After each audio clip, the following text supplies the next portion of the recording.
का लाखों लाख धन्यवाद हो इस सबत के दिन कि उसने मुझे ये मौका दिया कि मैं सुसमाचार का प्रचार कर सकूं। सबत के दिन मेरा विश्वास है और पूर्ण विश्वास है कि हम सब लोग परमेश्वर के इस आशीषित दिन में विश्राम कर रहे होंगे।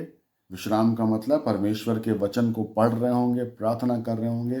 बहुत से लोगों ने उपवास रखा होगा और परमेश्वर के नज़दीकी में होंगे। मैं लाखों लाख धन्यवाद देता हूं परमेश्वर का। तो आइए आज सबत के दिन हम अपने प्रचार को शुरू करें, लेकिन प्रचार को शुरू करने से पहले मैं इस चीज़ को बताना चाहता हूं कि मेरे जो पसंदीदा 2 वचन हैं जो कि मरकुस 4:24 और लूका 8:18 में मिलते हैं, जो हर बार मैं कहता हूं कि सचेत रहो कि क्या सुनते हो और किस रीति से सुनते हो।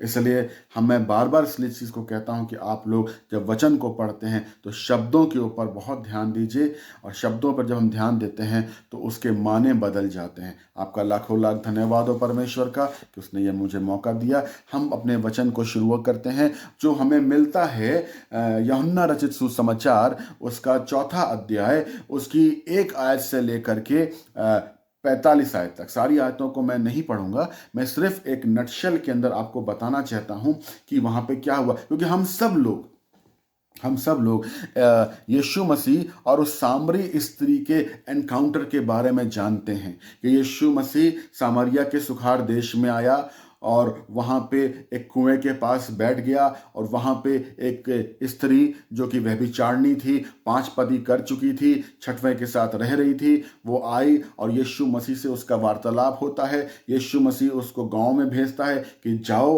और अपने 6वें पति को बुला के लाओ। तो वो 6वें पति को बुलाने नहीं जाती है, बल्कि वो जाती है गांव में, हर एक का दरवाज़ा खटखटाती है, और वचन हमें बताता है, और वहाँ पहुँच करके वो क्या कहती है कि आओ और एक मनुष्य को देखो जिसने जो कुछ मैंने किया था सब कुछ बता दिया, कहीं यही तो मसीह नहीं। हम ये सब जानते हैं, और बाइबल ये बताती है कि उन लोगों ने, उन सामरियों ने उस स्त्री की, उस व्यभिचारिणी स्त्री की बातों को सुन करके विश्वास किया और यीशु मसीह से मिलने को गए। यीशु मसीह के वचन को सुना, सामर्थी वचन था, हृदय को भेद गया, जीवन बदल दिया उन्होंने। 2 दिन का रिक्वेस्ट किया, यीशु 2 दिन रुका, और 2 दिन रुकने के बाद उन्होंने उस स्त्री से कहा कि अब हम तेरे कहने पर विश्वास नहीं करेंगे, हमने खुद यीशु को देखा है, खुद वचनों को सुना है, हम खुद विश्वास करते हैं कि सचमुच में यही उद्धार करता है। इस कहानी को हम लोग कई बार पढ़ चुके हैं, लेकिन आज हम कुछ अलग तरीके से पढ़ेंगे कि आज उन लोगों ने अगर यीशु मसीह के वचन को अपनाया तो उसके पीछे कारण क्या था। आज इसी चीज के ऊपर देखते हैं। यहां पे हम 3 शब्दों के ऊपर बड़ा जबरदस्त तरीके से ध्यान रखेंगे कि यहां पे हमने देखा कि यीशु मसीह सामरिया देश के सुखार नामक एक जगह पे आया। बाइबल बताती है कि उसको सामरिया से होकर जाना अवश्य था। सामरिया से होकर जाना, ध्यान से सुनिएगा, उसको जाना अवश्य था, जरूरी था। इससे पहले कि यीशु मसीह सामरिया में नहीं आया था, लेकिन आज उसको जाना अवश्य था, क्योंकि वहां पे कुछ था जिसको यीशु को हटाना था, और वहां पे कुछ चीज स्थापित करनी थी, किसी चीज को जोड़ना था यीशु मसीह को।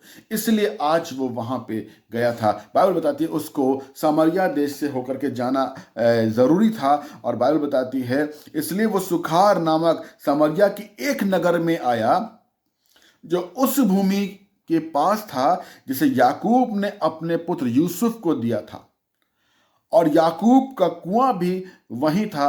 अतः यीशु मार्ग पर थका हुआ उस कुएं पर यूं ही बैठ गया। यह बात 6ठे घंटे के लगभग है। अब हमने इस वचन को पढ़ा, हमने देखा कि यीशु मसीह सामरिया देश में इसको जाना जरूरी था, लेकिन सामरिया देश के एक प्रांत के अंदर वो आया, एक छोटे से एक इलाके में आया जिसका नाम था सुखार।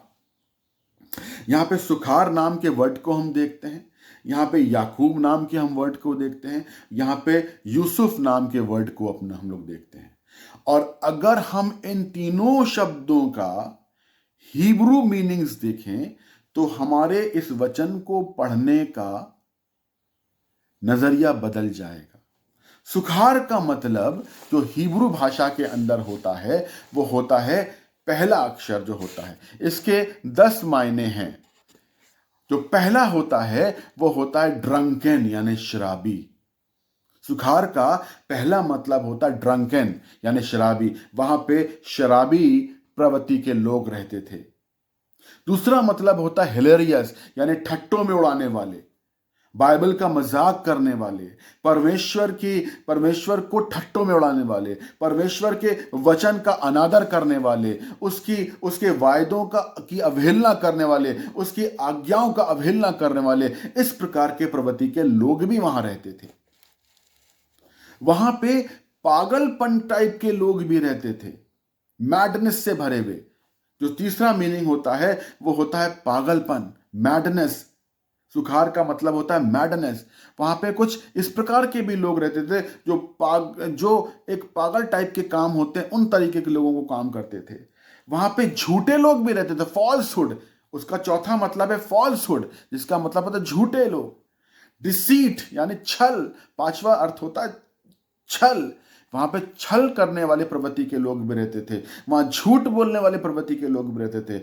वहां डिसेप्शन, छठवां अर्थ है डिसेप्शन, वहां पे धोखा देने वाले प्रकार के लोग भी रहते थे, उस प्रवृत्ति के लोग भी रहते थे। और उसका सातवां अर्थ है डिसअपॉइंटमेंट, वहां पे निराशा से भरे हुए लोग भी रहते थे उस सुखार देश के अंदर। वहां पे मूर्ख लोग भी रहते थे। जो आठवां उसका जो मतलब है वो है फूलिशनेस यानी मूर्खता से भरे हुए लोग भी वहां रहते थे। नवा अर्थ है इम्पायस। इम्पायस का मतलब होता है कि अपवित्र, अपवित्र टाइप के लोग रहते थे। वहां पे अपवित्र प्रवृत्ति के लोग भी रहते थे, इम्पायस।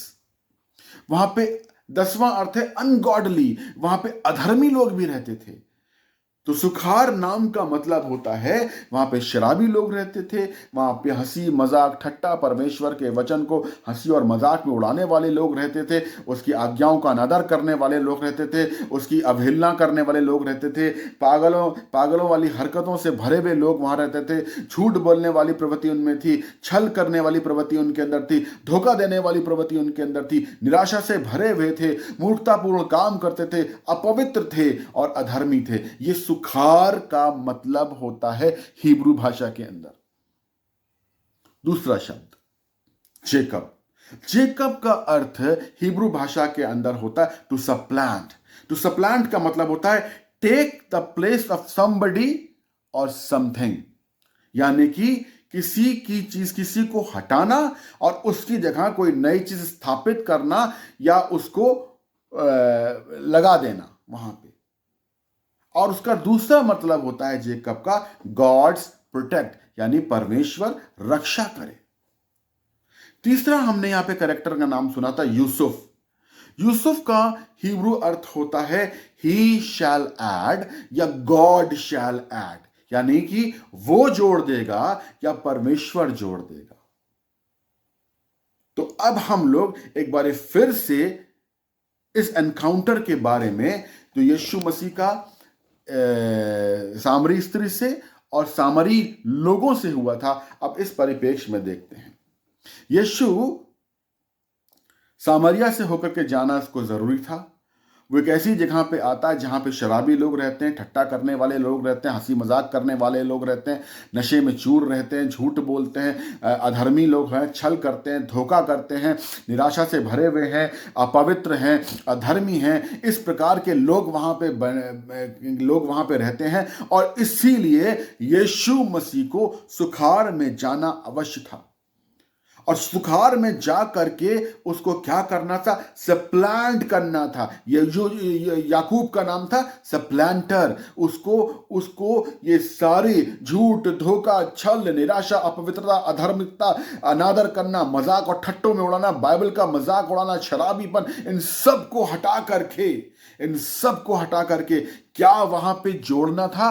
परमेश्वर के वचन को लोगों के साथ जोड़ना था, लोगों को परमेश्वर के वचन के साथ जोड़ना था।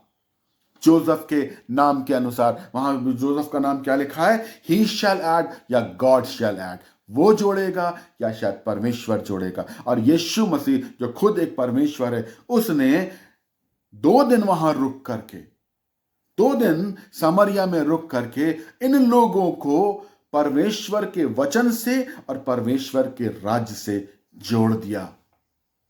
सारा पागलपन, सारा झूठ, सारा छल, सारा धोखा, सारी निराशा, सारा मूर्खता, सारी अपवित्रता, सारी अधार्मिकता, सारा का सारा शराबीपन, ये सारी की सारी चीजें यीशु ने उखाड़ के फेंक दी और उसकी जगह पे परमेश्वर के वचन को स्थापित कर दिया और उन लोगों की रक्षा करी अपने नाम के द्वारा, जो कि जेकब का दूसरा मतलब होता है गॉड प्रोटेक्ट्स, यानी कि परमेश्वर रक्षा करेगा। उनकी रक्षा करी और जोसेफ के नाम से ही शैल ऐड या गॉड शैल ऐड। परमेश्वर ने, यीशु मसीह ने उनको परमेश्वर के वचन से जोड़ा और उनको परमेश्वर के राज्य से जोड़ा।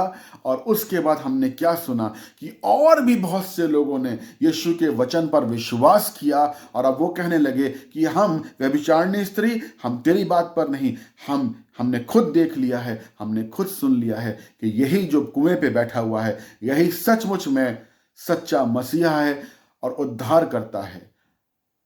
मैं विश्वास के साथ ये कह सकता हूं कि आज आपका इस वचन को पढ़ने का और सुनने का नज़रिया बदला होगा और जब आप इस वचन को अब पढ़ेंगे तो मेरा विश्वास है कि आप इसको अलग नज़रिए से पढ़ेंगे।